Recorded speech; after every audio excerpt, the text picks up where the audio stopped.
Boy, we are living in a very, very strange time, aren't we?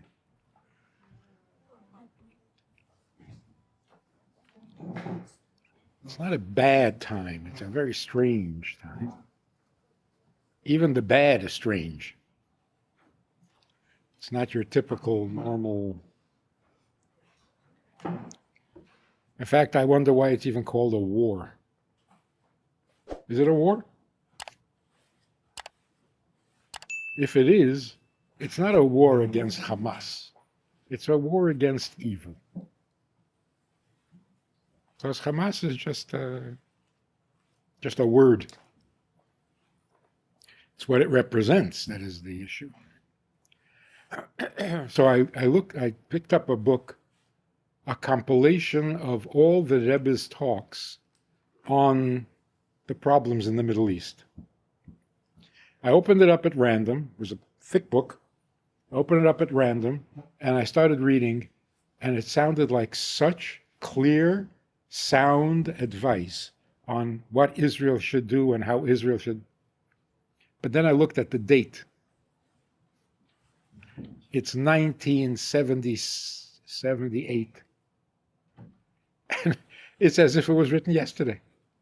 Same issue, same problem, same attitude, same mistakes.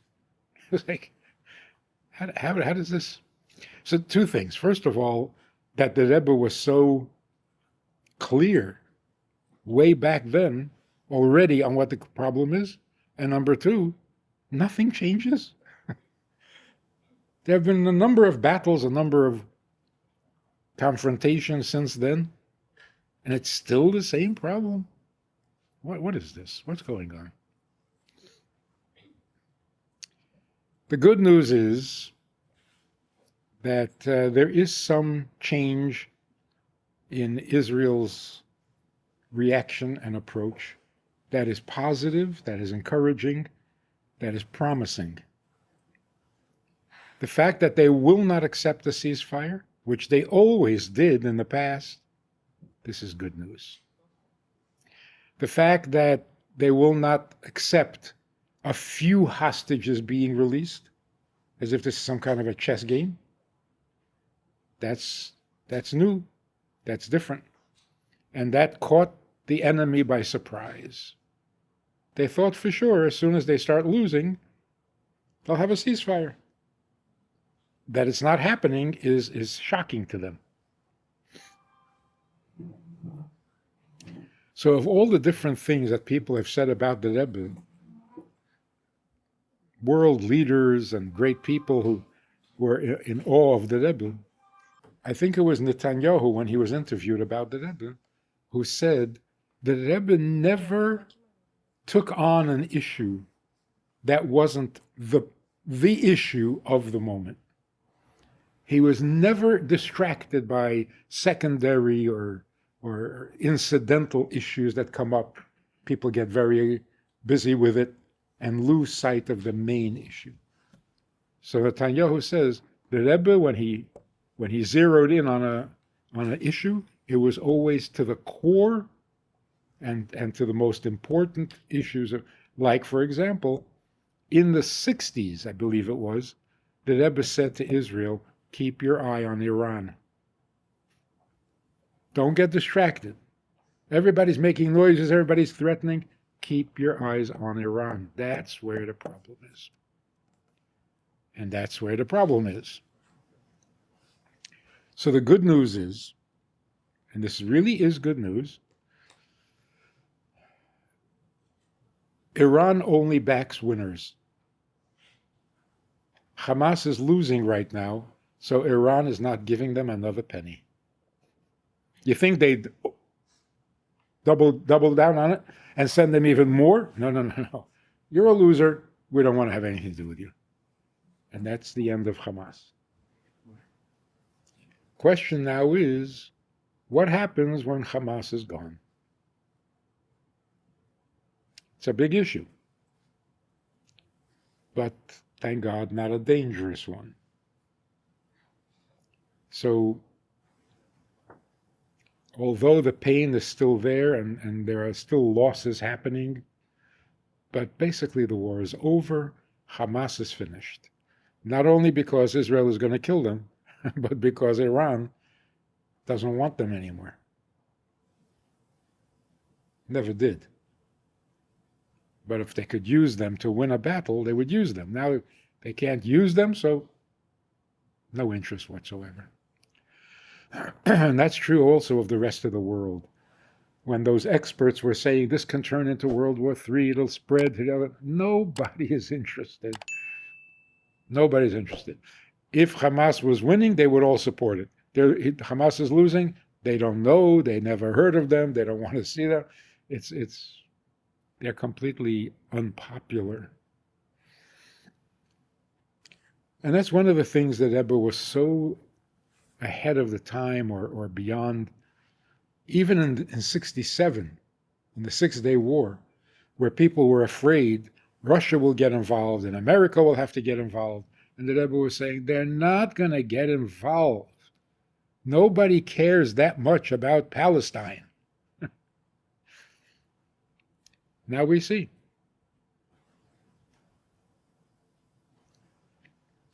So the tide has turned, and as a result, you're going to see all the anti-Semitism around the world is suddenly going to disappear. It's no longer a winning cause, so who cares? But let's look at something a little even more encouraging. We know that Mashiach is coming, and that it has to happen very, very soon. Realistically, naturally, can you truly be confident that by tomorrow night the world is going to be a radically better world,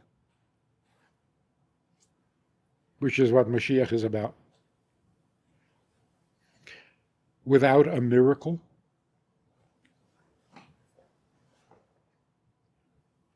Looking at the headlines, looking at the world today, how long will it take for this world to become moral again?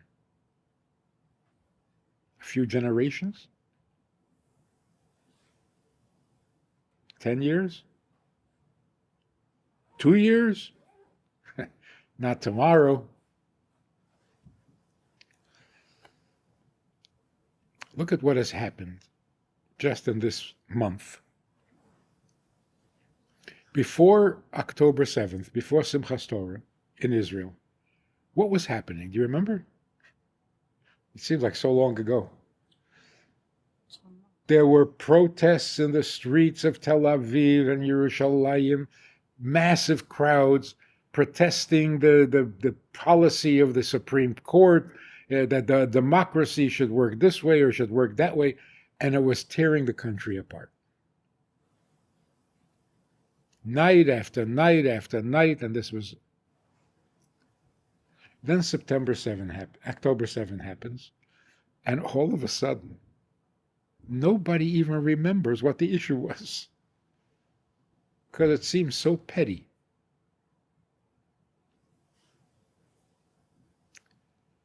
Here's really what we're seeing, current events. The big choice in life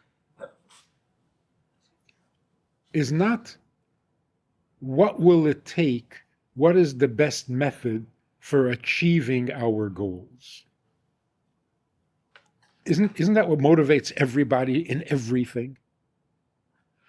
You sit and think, I need to get to a certain achievement, how will I get there most efficiently, most economically? How do I pay off my bills? How do I get and you look for the options of, in other words, we are motivated by our needs. Our needs drive us to act. And the question is only, what's the best way of getting what I need? There's another possibility, and that is what I need It's so uninteresting. It's so petty. I mean, imagine if I could have everything I need. How much better would the world be? Well, for me, but besides me, the world will not be better.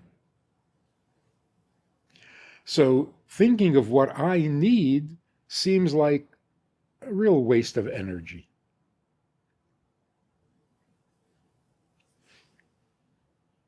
Even spiritually, if I was vastly improved spiritually, what would that do for the world?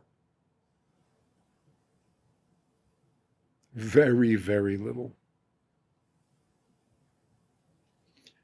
Instead, I wake up in the morning and I'm thinking, what can I do to make the world better? That seems to be like a worthy objective and a worthy cause.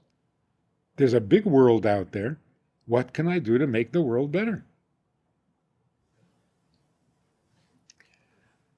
What happened October 7th was that overnight, the entire world went from how do I get what I need to what can I do to serve?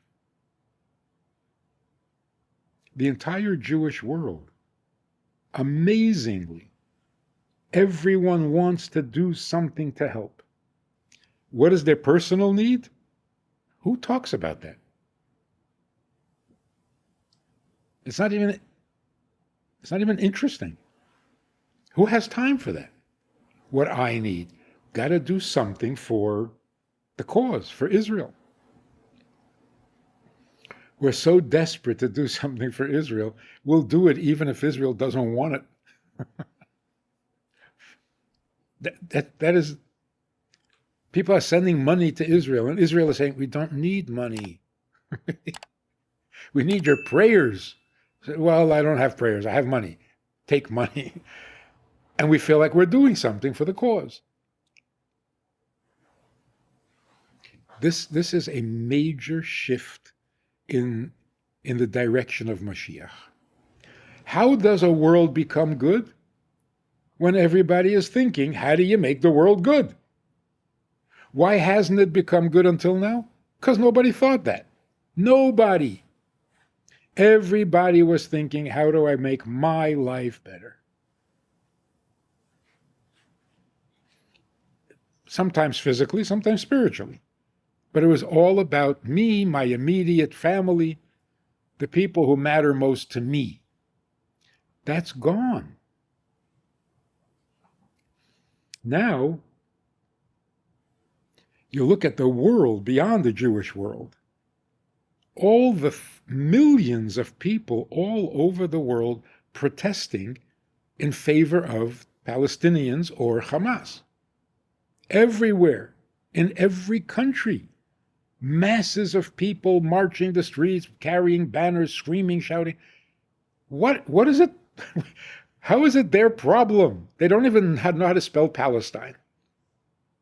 They've never been to Palestine. They don't even know what the issues are. But they need to do something for the cause. They've got their own problems.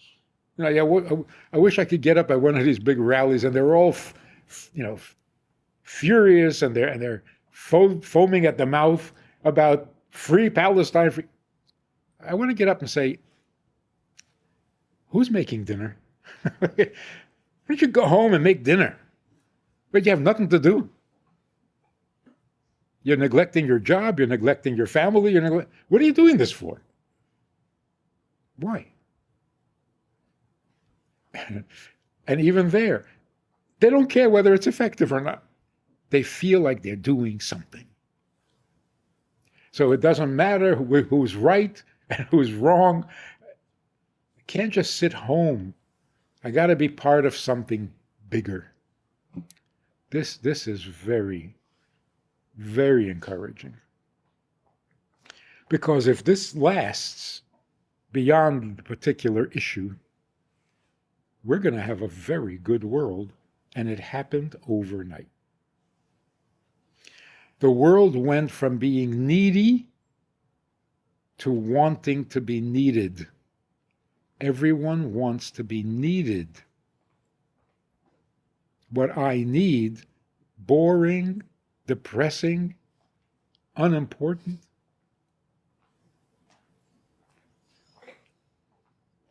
That is Mashiach. And look how the Rebbe was ahead of his time on this one also. In 1967, the Rebbe knew, he actually stated it publicly, that Israel is going to have a fantastic victory. And that means that people are going to be very inspired. And for 2 weeks, the world was godly. The whole world. Everyone was talking about the miracle, the chosen people, the Holy Land. In 6 days, you defeat 3 armies. And the Jews, of course, were all running around thanking God and being grateful for the miracle. It lasted about 2 weeks. After 2 weeks, you started hearing from the generals and from the politicians, our army is so well trained, we're so good, we have the greatest spy network, we know in advance what's happening, we're on top of everything, we got everything under control, and all of a sudden God was forgotten. The Rebbe knew that that would happen. So immediately after the war, the Rebbe launched the first mitzvah campaign, the Tefillin campaign. Take advantage of the inspiration that's going to happen and don't let it dissipate. Don't let it fade. Capture it. Connect it to an act, to a mitzvah. So that people years later will say, yeah, I started putting on tefillin because of the war and the victory and the miracle.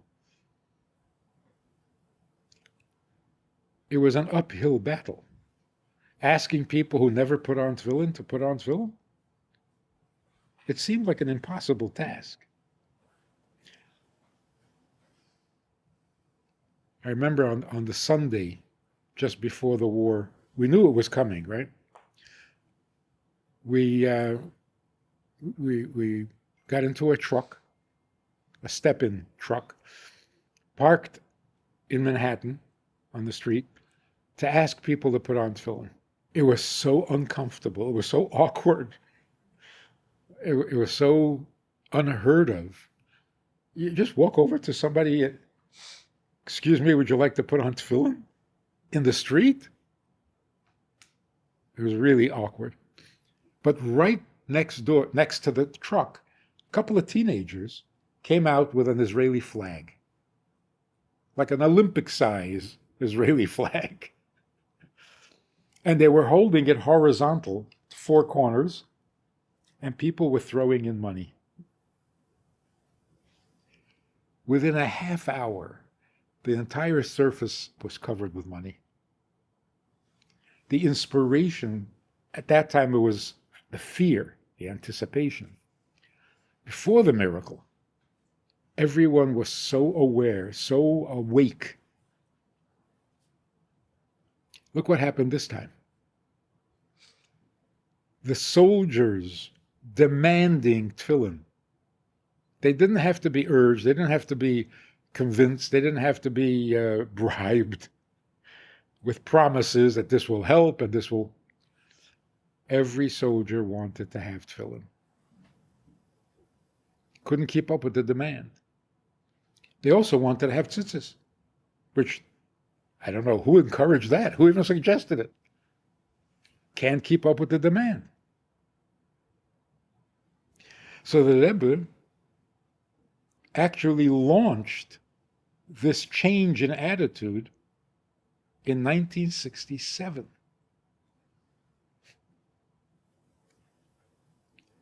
So this is really the success of the Rebbe's campaign. That you don't have to ask. They'll ask.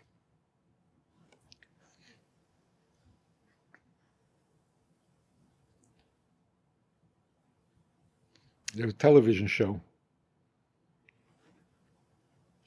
It's a talk, whatever. There were four anchors or spokespeople, and they talk about the news and about. So anyway, the main guy, who is not at all religious, you can see his shaved head, and he is marveling. This was like 3 weeks ago. He is marveling at how spiritual everyone has become in Israel. Every soldier is thanking God and relying on God with God's help, Baruch Hashem, and everybody's talking about God, and they all want to put on tefillin. And he's not critical or cynical, which you would expect. He's marveling. The other guy says, yes, I noticed that too. In fact, some of my friends are becoming religious, becoming dati. And the main guy says, no, it's not that zelo dati. It's not religious, it's tefillin. Which is so correct. People getting religious, it's a mixed bag. Getting religious can be an improvement or an insanity or a desperation. And 2 weeks later, it's like, okay, forget it. This guy was really insightful. It's not becoming religious. It's tefillin. Jews want to put on tefillin. Oh, why? Are they becoming religious? No. Well, then why?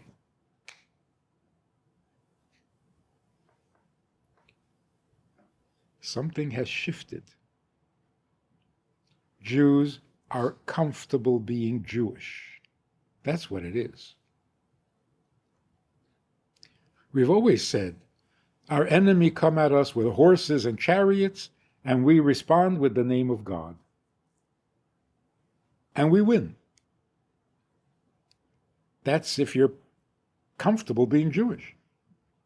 If you're assimilated, you think, well, if they have a horse and a chariot, well, we better have 2 horses and 2 chariots. In other words, we're taking a cue from them to figure out what it takes to win. So if horses and chariots are what help you win, then we better have a bigger horse, a bigger chariot. No, we don't depend on horses and chariots. We put on tefillin.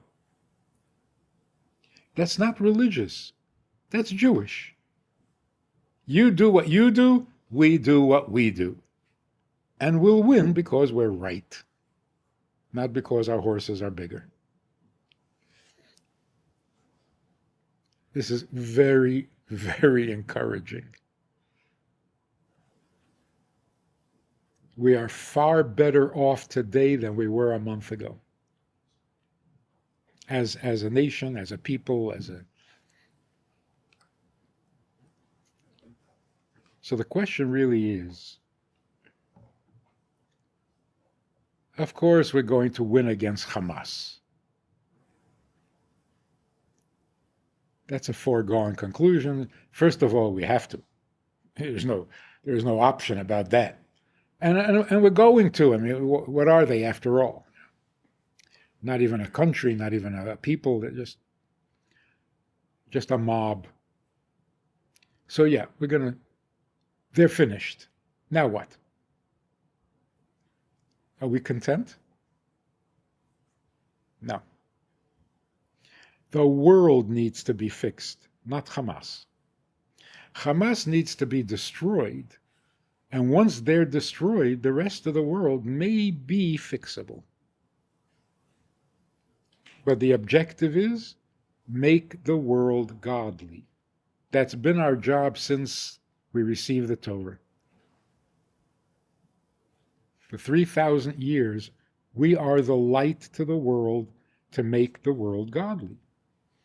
Now, for a long time, we couldn't do much because anytime we opened our mouth, somebody shot us. So we weren't about to run around telling people what to do. But now,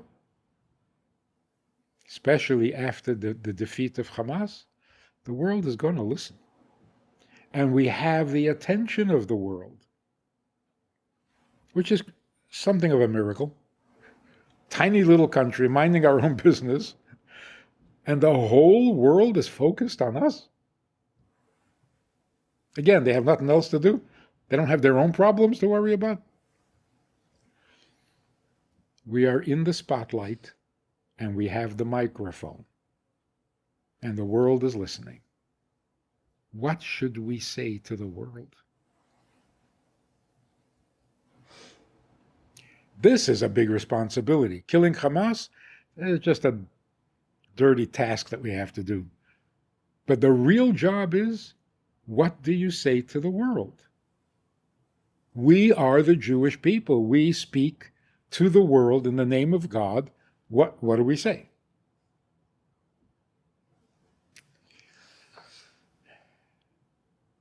What we've been saying? We have a right to defend ourselves. Every kid in the playground says that. Not fair. It was mine. Of course you have a right. Don't say that. Don't state the obvious as if it was some kind of a deep insight. Of course you have a right to defend yourself. Not a right. An obligation. What else do we say to the world? We're the only democracy in the Middle East. Stop saying that. That's what they hate about you. Why do you keep saying that? Nobody wants a democracy in the Middle East. And by the way, what's so great about a democracy? Are we doing so well with our democracy here? A democracy without the Ten Commandments is a disaster. In many ways, worse than a communist system. Democracy without morality is the most dangerous thing in the world.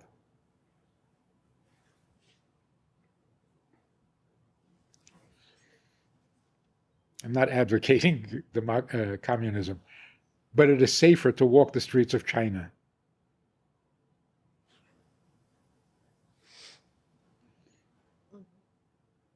There's no democracy in China. No. So the only reason democracy works is if it's practiced by people who believe in the Ten Commandments.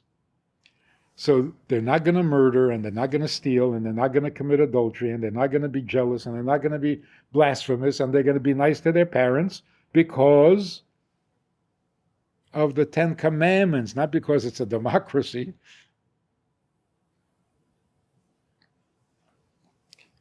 And that's why when you corrupt a democracy, it's, hey, this is a democracy. I can do what I want. What do you mean I can't kill? What happened to my democracy? So as long as the Americans were Bible-based, democracy was fantastic. Now that God has been taken out of the picture, democracy is a disaster. So to say we're a democracy, it's so meaningless. And we've been saying it for 70 years and nobody has reacted positively yet. So maybe we should try something else. This is the really serious issue of the day. Israel is now in the center of attention, and the world is hoping to hear something real, something true, something that only Jews can say. It's a big challenge. But it's not only Israel, it's every Jew in the world. The focus is not just on Israel, the focus is on Jews, sometimes negatively. But it just proves the answer has to come from us. So what should we tell the world? What should we tell our neighbors?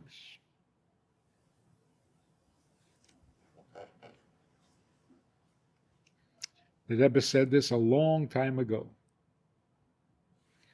Secular education without values is dangerous. If your kid is not committed to the Torah's commandments, don't send them to college. It's dangerous. And we didn't understand. What's dangerous? What's wrong with a nice liberal arts education? Now we see. The worst, most immoral people are professors at the universities and their students. That's shocking.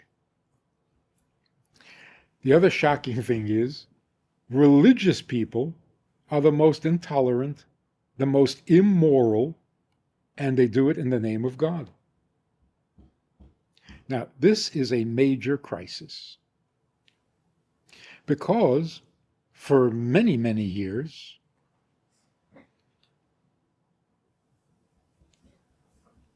we relied on two sources for morality. Where do you get morality? How do you know right from wrong? The first answer was from religion.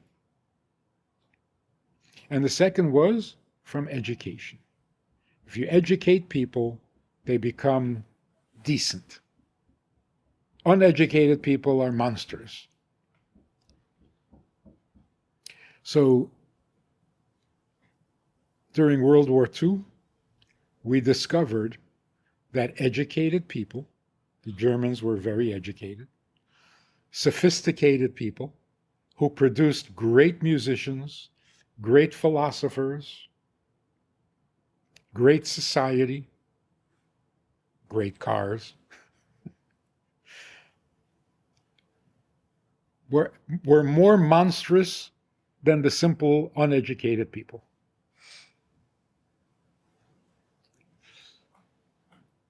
The message didn't sink in. And we continued to believe that if you educate people, they'll be better. Now we find out Bin Laden was a very educated guy. Well, what happened? He was radicalized, whatever that means. It's a silly word. What we saw October 7th, the barbaric behavior of people who are educated and religious. They chanted God's name as they were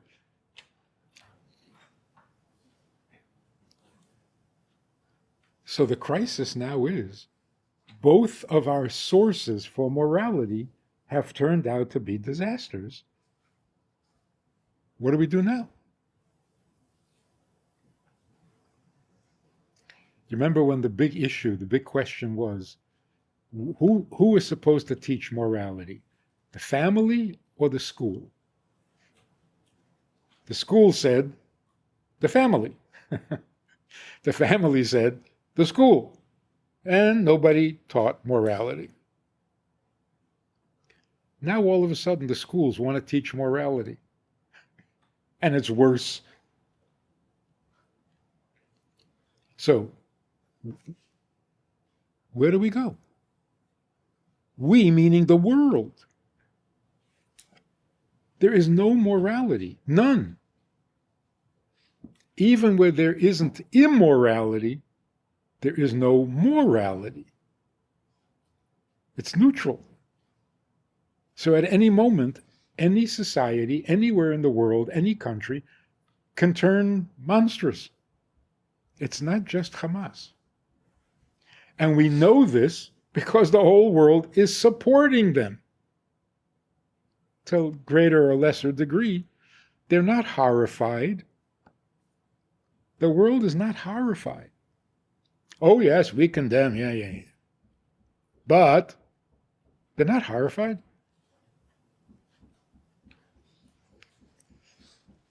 So, guess what? The focus is on us. We're the only ones left with a morality.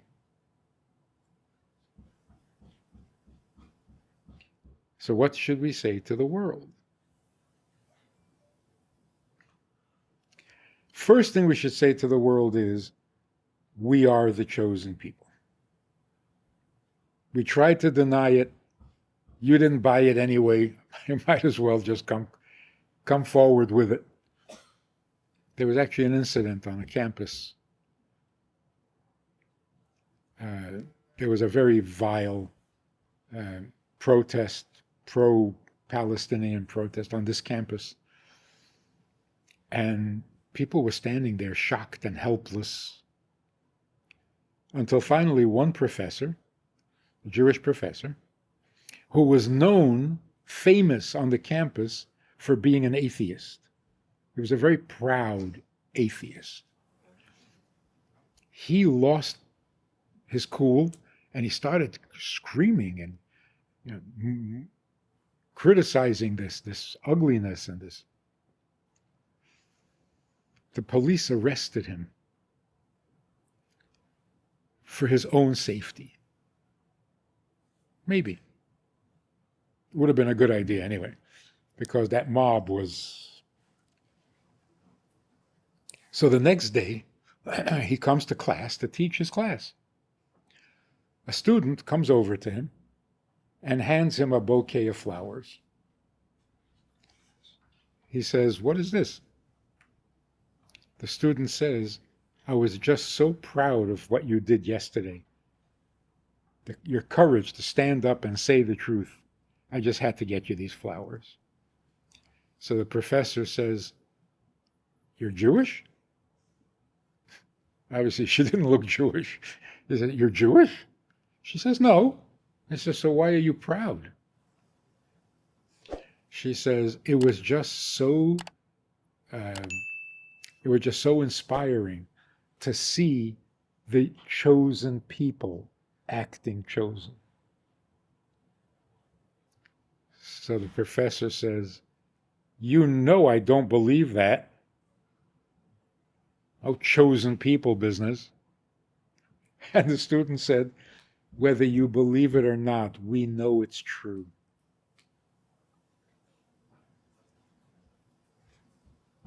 They know it's true. Some of them love it, some of them hate it, but they all know it's true. And when we make like we never heard of it, makes them very suspicious. Like, why are you lying? What do you think you're doing? You think you're fooling us? We read the Bible. So it's time to come forward. Yes, we are the chosen people.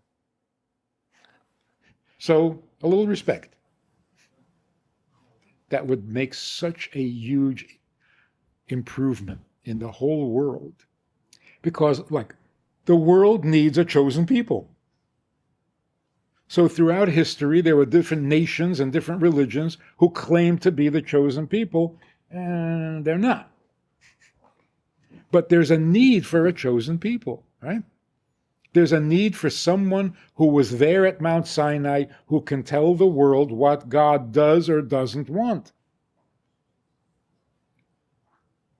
Well, at this point in history, there are no other candidates anymore. So we are the chosen people. That's got to be our first response. If somebody says, "Wow, you really destroyed Hamas," yes, because we're the chosen people. You got to say that. What does it mean to be the chosen people? It means we have a responsibility to transmit God's message to the world. So if you want to know what God said, ask me. Now in the stores where they have the workers have buttons saying, "Ask me." Ask me. That's number one. Number two, our message to the world is, stop thinking about your needs because you didn't create the world. Think about God's needs because He created the world. So if you want to do something to improve the world, be aware whose world you're improving. You want tikkun olam? By all means. Whose olam are you ticketing? It makes a difference. I got to share with you this joke. The atheist says to God, we used to need you because we were so helpless. But now we have technology. We don't need you anymore. We can do anything you can do.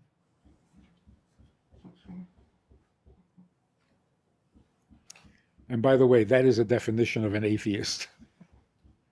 An atheist is not someone who denies there's a God. Atheists are those who believe they are God. Right? Actually, there was a bumper sticker. I used to be an atheist, then I realized I'm God. Right? Anyway, so the atheist says to God, we don't need you anymore, we have technology. So God says, really? Can you make a man out of dust? He says, yeah. God says, show me. So he starts gathering up some dust. And God says to him, no, not my dust. Make a man out of your dust. Oh, we can't make dust. So you want to fix the world? You want tikkun olam? Whose olam? Whose world are you fixing?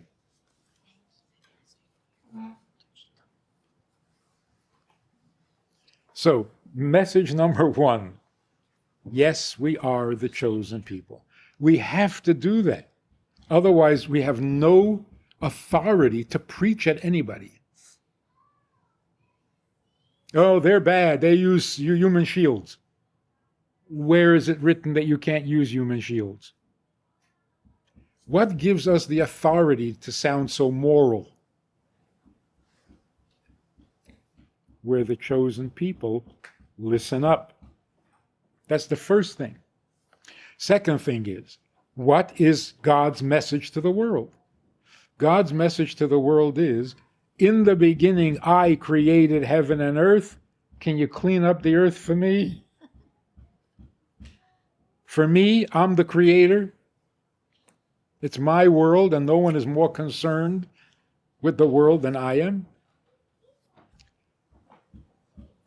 So the task is to clean up God's world so that it's his kind of world. After all, he's the creator. And number three, how do you clean up the world? Stop thinking about your needs and figure out how and where God needs you. Don't be needy, be needed. That's it.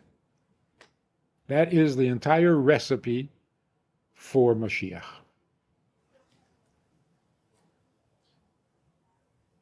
In fact, people say, if we did that, why would we need Mashiach? That would be so perfect. Why do we need Mashiach?